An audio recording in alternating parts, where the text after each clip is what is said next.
Estamos á beira da autoestrada do Atlántico, entre Miño e Pontedeume, preto das mellores praias do litoral coruñés. Aquí estáse a construir unha macrourbanización nuns terreos que eran monte atai 2 anos. Van ser 1220 vivendas que ocuparán unha superficie de 26 hectáreas.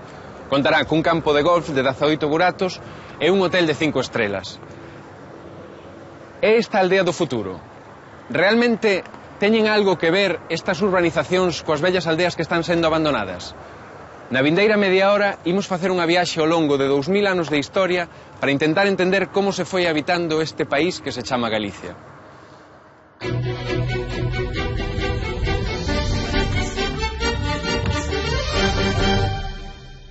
Estamos no Castro de Sanfins, ao norte de Portugal. Aquí vivía unha comunidade castrexa no ano 137 a.C. Vostedes estarán a preguntar que facemos en Portugal se o que queremos é contar a historia dos asentamentos en Galicia. A resposta tena o protagonista da nosa primeira historia. Este home pertence ao pobo dos Calaicoi ou Galaicos.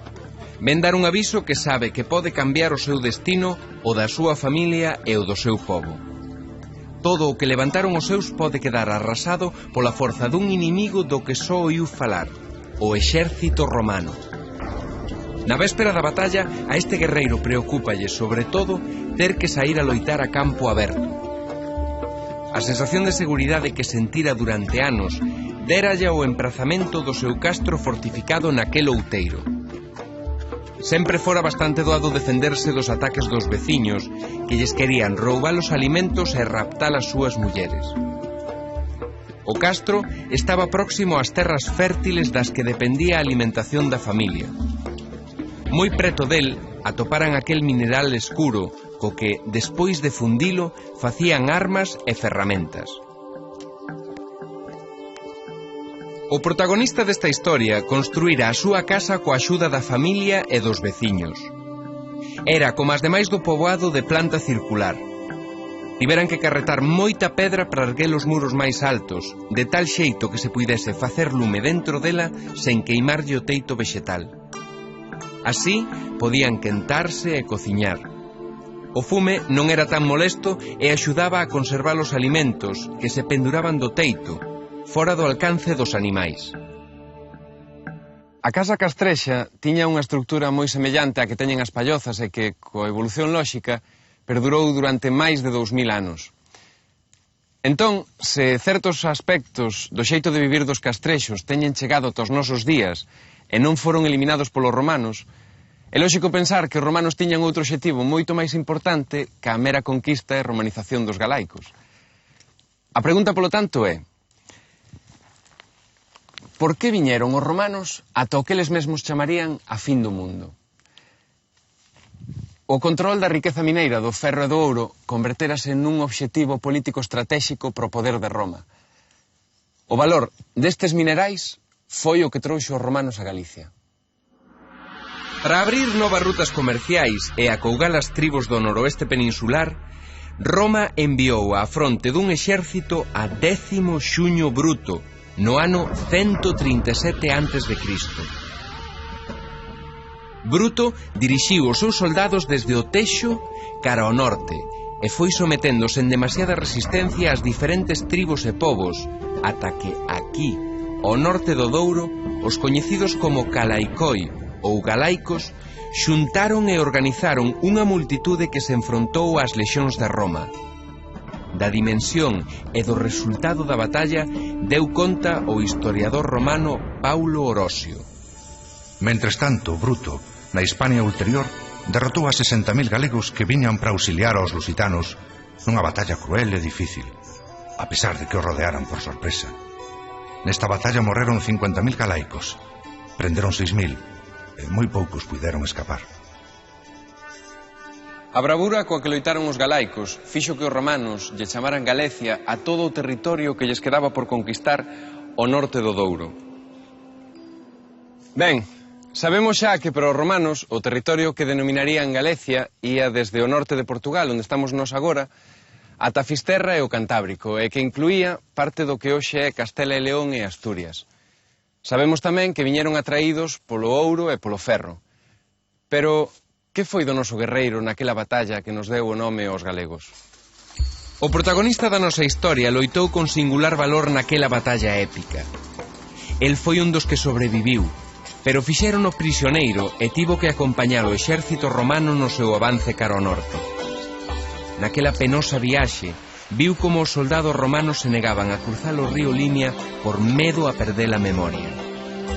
Tivo que ser o propio Xuño Bruto que no atravesase primeiro e para demostrar que non se esquecera, foi chamando polo seu nome a cada un dos seus lexionarios. O noso heroe tampouco perdeu a memoria ao cruzar o Limia, pero xa nunca volveu recuperar a liberdade.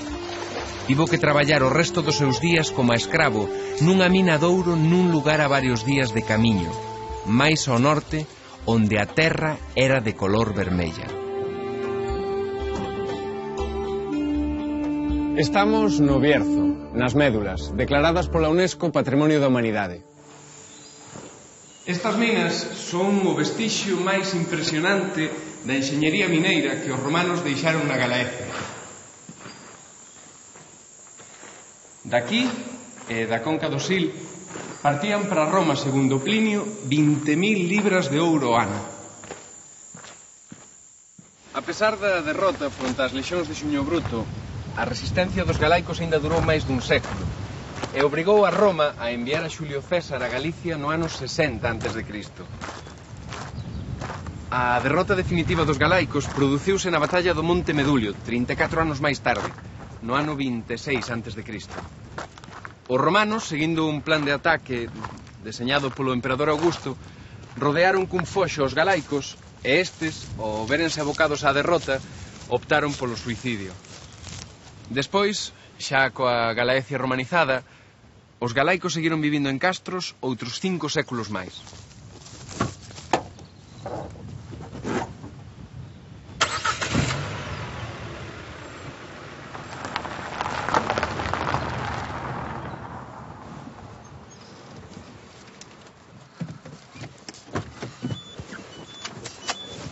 Daquela, poderíase pensar que os castros eran uns asentamentos tan cativos que nin estorbaron a romanización de Galicia. Pois ni moito menos. A dimensión dos castros era moi variable e ía dende os 400 metros cadrados do de Seixas, máis ou menos a 10ª parte deste terreo de xogo, ata os 200.000 do de Montemosiño, en Portugal, onde caberían uns 20 estadios como este.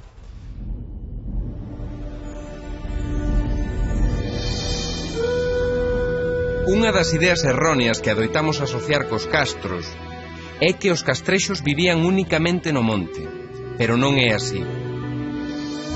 Hai castros costeiros como o de Baroña, Santa Tegra ou as Cíes, o cal demostraría que os castrexos dominaban as técnicas de navegación. Aínda que non existen datos fundados sobre os habitantes de cada comunidade castrexa, cabe pensar que a densidade de poboación debía ser alta, xa que están localizados máis de 3.000 castros en Galicia e no norte de Portugal. Na Galaecia, Augusto fundou 3 cidades principais unidas por vías, as que hoxe son Braga, Astorga e Lugo. Lucus Augusti foi a cidade romana galega por excelencia. Augusto fundou Lugo no ano 14 a.C., pero estas murallas construíronse 3 séculos despois, supónse que para facerlle fronte ás invasións bárbaras. Pero Lugo foi unha excepción, porque, tras o abandono dos castros, a aldea converteuse na forma básica de habitar o territorio. A esa sociedade máis ou menos romanizada chegou no século III o cristianismo da man do propio Imperio Romano. Máis tarde, no 410, asentáronse en Galicia uns 30.000 suevos que conseguiron crear aquí un reino.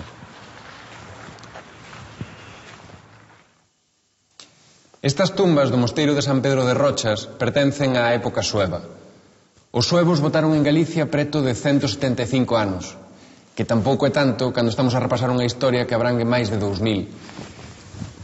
Sen embargo, os suevos deixaron unha herdanza que para os galegos sempre tivo un valor moi importante, a parroquia. Durante o reinado de Teodomiro, no 572, aprobouse en Braga o parroquial suevo, que dividiu Galicia en dióceses equivalentes ás 6 episcopais de hoxe.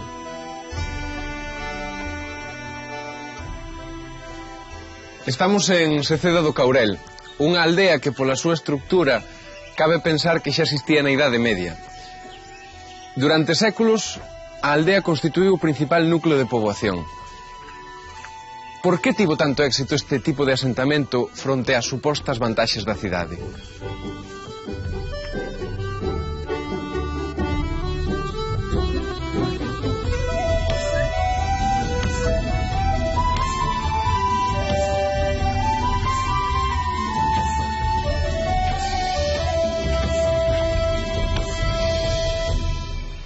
Estes emprazamentos ubicábanse en lugares onde era posible vivir do cultivo da terra e dos recursos do medio natural. Por iso, aínda hoxe, a aldea é a entidade de poboación máis común en Galicia.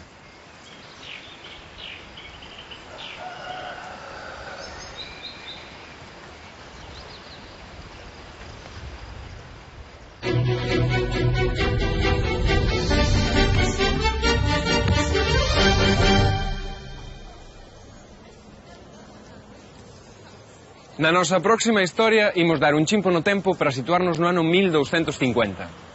Xa vimos que desde que os galegos abandonaron os castros foronse agrupando en pequenos núcleos, nas aldeas. O caso é que xa había tempo que deran en comerciar co excedente agrario e nos lugares onde se celebraban os mercados foron levantándose as principais cidades galegas, como esta de Pontevedra.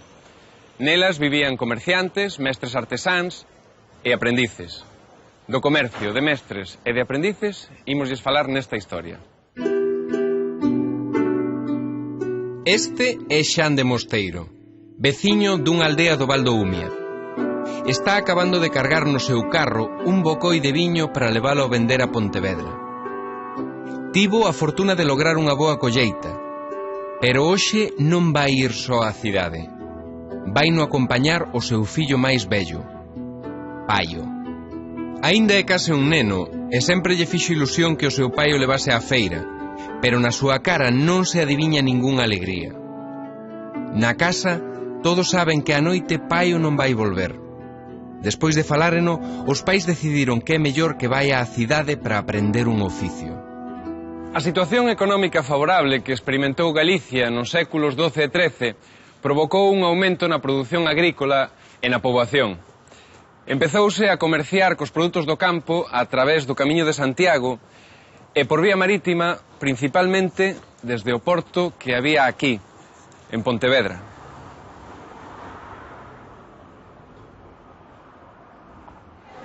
O centro histórico das principais cidades galegas actuais pouco mudou na súa configuración urbana desde aquela cidade medieval na que vivían comerciantes e artesáns. Pero volvamos ao século XIII para saber que foi de Xan de Mosteiro e do seu fillo. Atraídos uns polos outros, aquí véñense asentando desde hai anos artesáns, comerciantes e traballadores procedentes das aldeas da contorna. A maioría dos produtos está destinada ao mercado interno, pero tamén hai outros, como o viño que acaba de vender Xan de Mosteiro, que van ser embarcados cara a Europa Atlántica, no caso do viño para Inglaterra.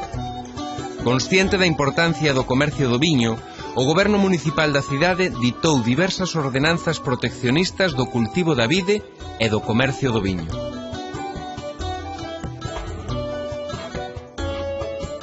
Despois de vender o viño, Xan de Mosteiro atopou un mestre carpinteiro interesado en coller a Paio como aprendiz.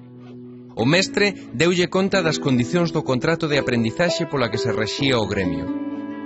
Como garantía de que o rapaz ia cumprir ben coas súas obrigas, o pai tiña que deixar como fianza unha cantidade de cartos que case dobraba o que lle deran polo viño que vendera antes.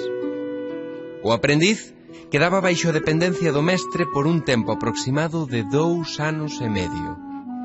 Nese intervalo, o aprendiz tiña que servir ao mestre como a un criado serve a un señor, obedecendo fielmente en todo o que lle mandase e nunca podía ausentarse do taller sen permiso.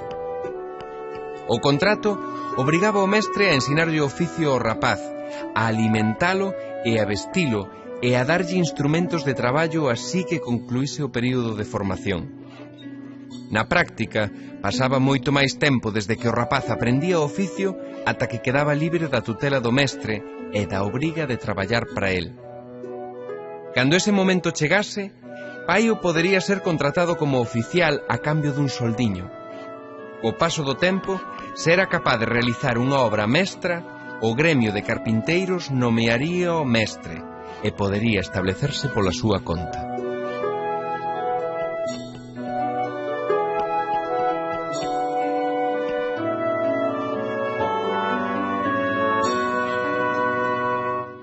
Non deixa de ser curiosa a semellanza que hai entre a dureza de aprender un oficio na Idade Media e certa forma de contratos en prácticas que hai hoxe en día. Do mesmo modo que certa forma de contratación perdurou ata hoxe, nomes como a caldeirería ou a ferrería aínda identifican rúas e prazas das cidades galegas que fan referencia a oficios e gremios agrupados nestes espazos. A silueta e a ordenación daquelas cidades énos moi familiar.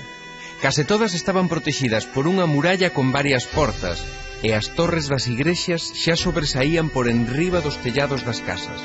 Ben, xa sabemos que os castros ou a esencia deles chegou ata os nosos días a través das pallozas, que temos parroquias polos suevos e que as cidades naceron na Idade Media. Que nos queda da cidade medieval? Sei que aínda nos queda algo.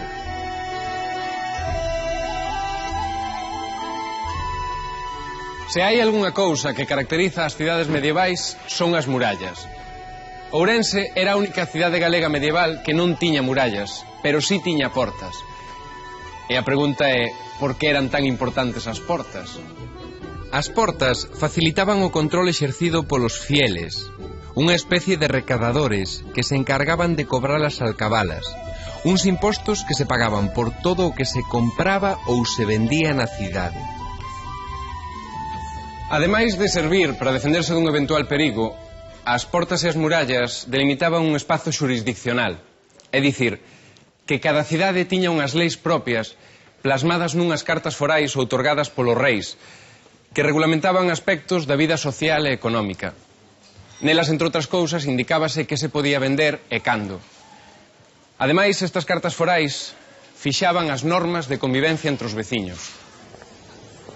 Xa vimos que na cidade medieval as casas eran moi semellantes, de quitado as dos fidalgos, as dos membros destacados do clero e as dos comerciantes ricos. Pero os edificios máis sobresaíntes eran os pazos fortaleza dos bispos e dos condes, e sobre todo as catedrais, igualmente dotadas de torres defensivas. Nas prazas vendíanse a diario os produtos necesarios para o consumo dos cidadáns. As hortas chegaban ata as murallas das cidades e ás veces ata estaban dentro delas. Case como agora.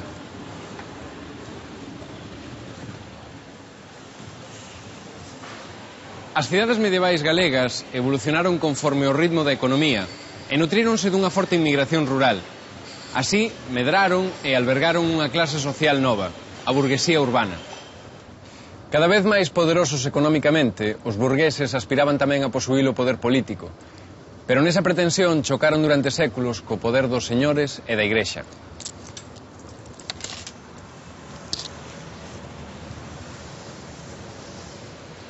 A vista está quen gañou a batalla, pero é este o final da nosa historia? Son as nosas cidades unha mera recreación da cidade medieval? Para termos unha resposta a esta pregunta, imos viaxar ata o século XVIII.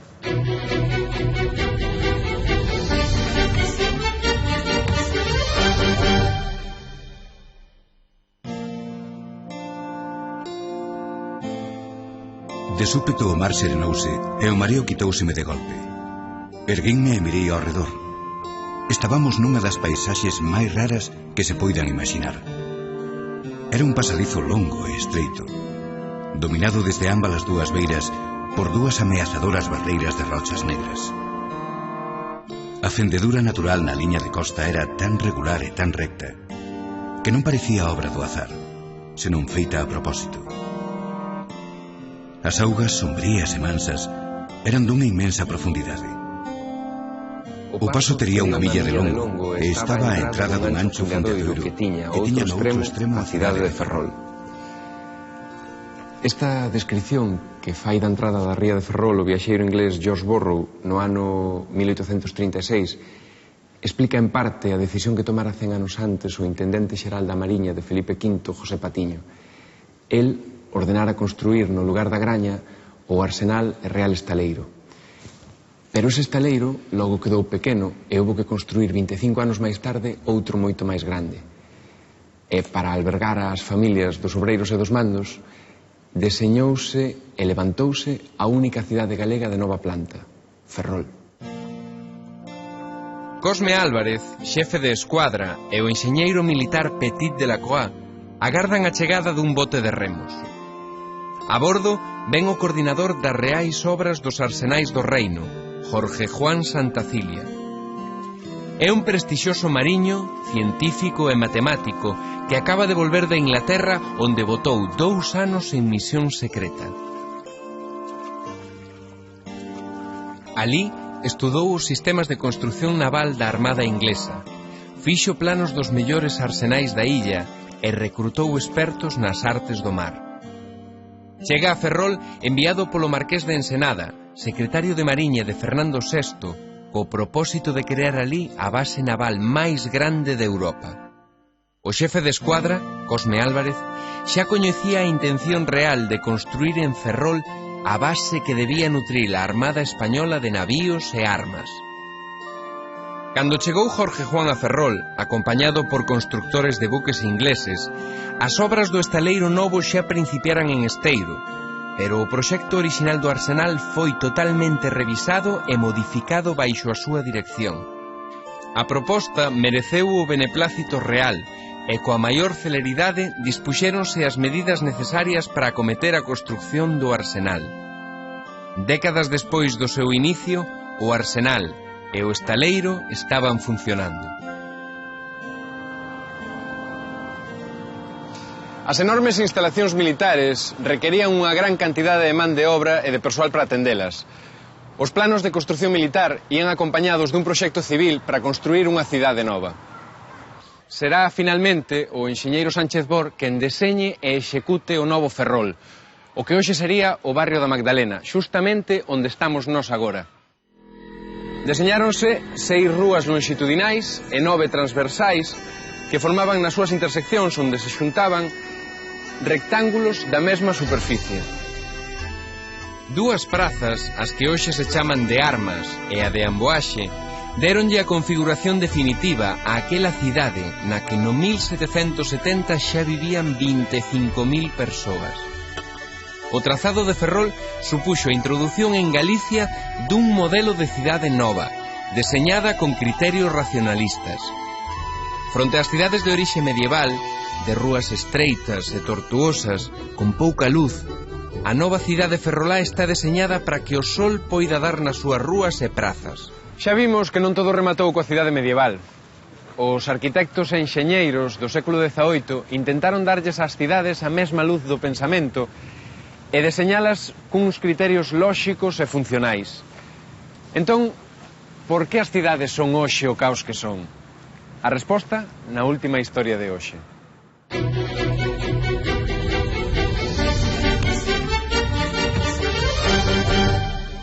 Vigo xa existía na Idade Media. Esta cidade é froito do seu carácter industrial e portuario. Pero a historia de Vigo poido ser moi diferente se os soños dun home desen ido máis aló dos planos que debuxou hai 75 anos por encargo do Concello. O 6 de decembro do 1932, o Concello de Vigo encargoulle o plano de ordenación da cidade ao arquitecto pontevedrés Antonio Palacios, que daquela era un dos máis recoñecidos de España. Deseñara o Palacio de Comunicacións e o Círculo de Belas Artes de Madrid, ademais do Teatro García Barbón de Vigo, entre outros edificios. Vigo era a principios do século XX unha urbe en plena expansión demográfica debido ao seu dinamismo económico, en gran parte movido pola actividade do seu gran porto. Os estaleiros, o tránsito marítimo, sobre todo o migratorio cara a América, e a industria conserveira, fixeron de Vigo o principal polo de atracción da poboación rural galega. Os campesiños que chegaban á cidade convertíanse en obreiros da industria viguesa e ían vivir aos barrios da periferia, as Travesas, Teis, o Calvario e Bouzas. Estes barrios estaban unidos por tranvía co centro urbano. Nese centro a burguesía emerxente, os comerciantes e os industriais construíran edificios ostentosos de estética modernista nas rúas do Príncipe e de Urzaiz para exhibir o seu poder social. Ese era o Vigo que quixo cambiar Antonio Palacios desde o seu universo racionalista. Concebiu un proxecto integral de cidade, vanguardista e ambicioso, que transformaría Vigo e a súa comarca. No proxecto que deseñou Palacios, a cidade quedaba dividida en zonas, cunha función diferente cada unha delas. O núcleo histórico estaría atravesado por unha vía principal que se chamaría Rúa de Galicia, e que subiría desde a estación marítima ata o Monte do Castro, onde se situaría o Pazo Regional. Nel estarían o Concello, os xulgados, a biblioteca e os consulados. Pero a idea de Antonio Palacios era radical demais. En contra dela levantáronse as principais forzas da cidade, a Cámara de Propiedade, o Colexio de Arquitectos e moitos empresarios. Finalmente, o proxecto quedou anulado no 1939. Para ben ou para mal, o plano de Palacios fracasou, e Vigo medrou dun xeito menos planificado ata converterse na gran cidade que é hoxe. Iso sí, tamén cos problemas que teñen as grandes cidades. Tería Vigo menos problemas se o plano de Palacios se aplicase? Iso nunca o saberemos. Neste capítulo de Historias de Galicia quixémoslles contar como os galegos foron habitando o territorio desde o castro ata a cidade moderna. Pero se algunha forma de asentamento é propia de Galicia e conformadora do noso ser colectivo, ese é a aldea. Máis de 1000 aldeas xa quedaron deshabitadas en Galicia segundo o Instituto Galego de Estatística, e outros 8000 núcleos rurais están a piques de desaparecer. Con elas van esmorecer formas seculares de entender e de atender a vida. Perdemos un patrimonio etnográfico, paisaxístico e cultural que nos levou séculos crear. Para un labrego, a terra que queda a monte é unha terra inculta. Para as leis do mercado global, a aldea non é máis ca un atranco que só produce custos e ningún beneficio, e por iso ten que desaparecer. Mentres o interior de Galicia está quedando deshabitado, a franxa litoral está sufrindo unha forte presión urbanística e especulativa. Ademais, cidades como a Vigo ou esta da Coruña encabezan xa grandes áreas metropolitanas nas que os núcleos de poboación e os concellos constitúen un continuum no que os límites administrativos perden o seu significado. As necesidades de servizos son comuns para os habitantes destas áreas metropolitanas, e, polo tanto, é lóxico pensar que as respostas aos seus problemas tamén deben ser comuns. Pero esa historia aínda hai que ver como remata para poder contala.